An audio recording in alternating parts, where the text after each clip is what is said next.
Hi guys, thank you for clicking play. Welcome to episode 19 of Glory Tottenham Hotspur. Today it is the season review for season 1 of the series. We've had a lot of highs and a couple of lows, so let's take a closer look at it. Run the intro. And there's no real disguise. Gascoigne shooting, and Gascoigne gloriously scoring.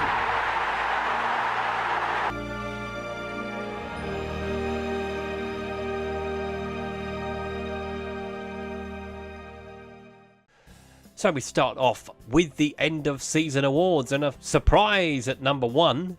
Well, kind of. I'm not surprised at who's won it. Lucas Moura with 34% of the vote. I'm surprised that Harry Kane is not in the top 3. Christian Eriksen and Hugo Lloris are number 2 and number 3.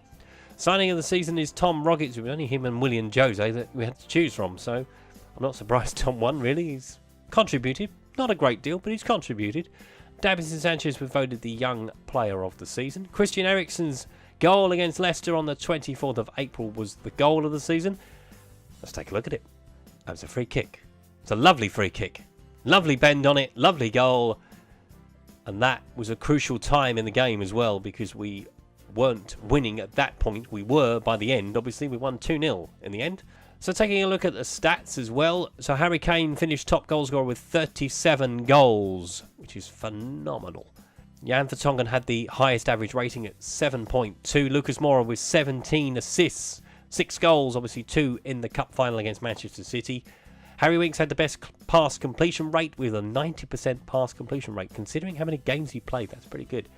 Only 5 man of the matches each for Harry Kane and Christian Eriksen, but they are the top 2. Jan Vertonghen with the most yellow cards at 12. And surprisingly, no one was sent off during the season.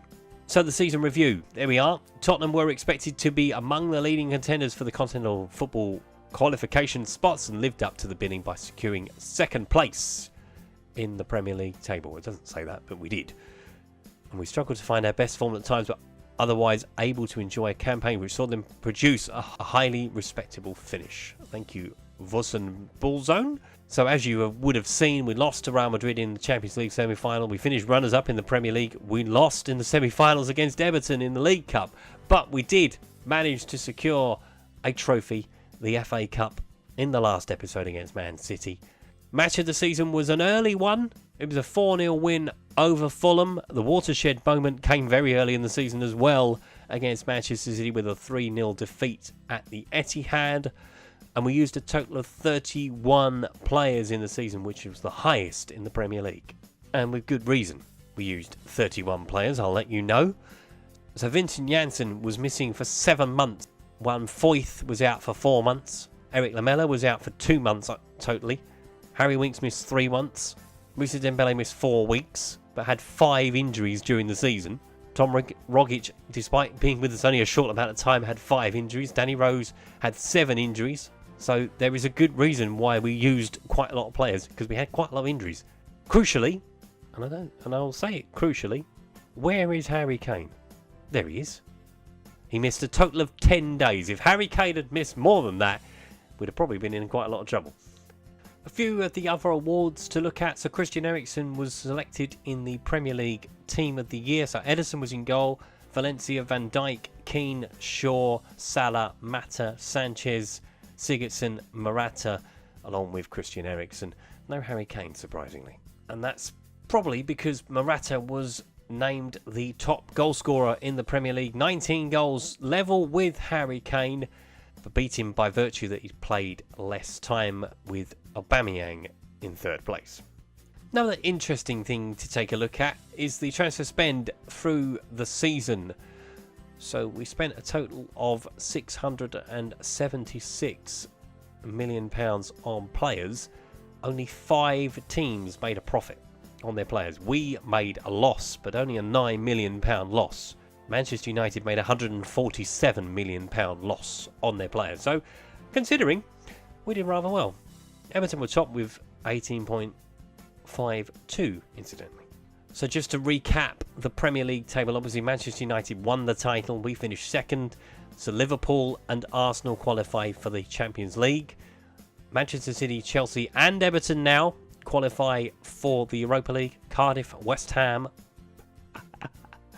and Brighton and Hove Albion will be playing Championship football next season. So another interesting thing to have a look at is the manager movement. We have lost a lot of managers this year. So Pep Guardiola went in March, hasn't been replaced yet. I would imagine someone fairly big is going to take that job. Claude Puel was sacked by Leicester in December. Maurizio Pochettino took over at Leicester City. Manuel Pellegrini has been sacked after they were relegated. Maurizio Sarri has gone from Chelsea as well after they finished 6th. Crystal Palace appointed Sam Allardyce in March after sacking Roy Hodgson. And surprisingly, Chris Hughton was sacked in February and was replaced by Cesar Prandelli, former Italy manager. Funny old world. So, just to take a look lastly at the teams who are coming up from the Championship. And it's two interesting ones and one that's not really a surprise. So, West Bromwich Albion is the one that are not surprised. Recently relegated from the Premier League and have bounced back at the first attempt. Sheffield United finished in 2nd place, and Blackburn beat Aston Villa in the playoff final to make it through in the playoffs. So, Blackburn are back with us. Sheffield United are back with us after a long stint away. West Brom back at the first attempt.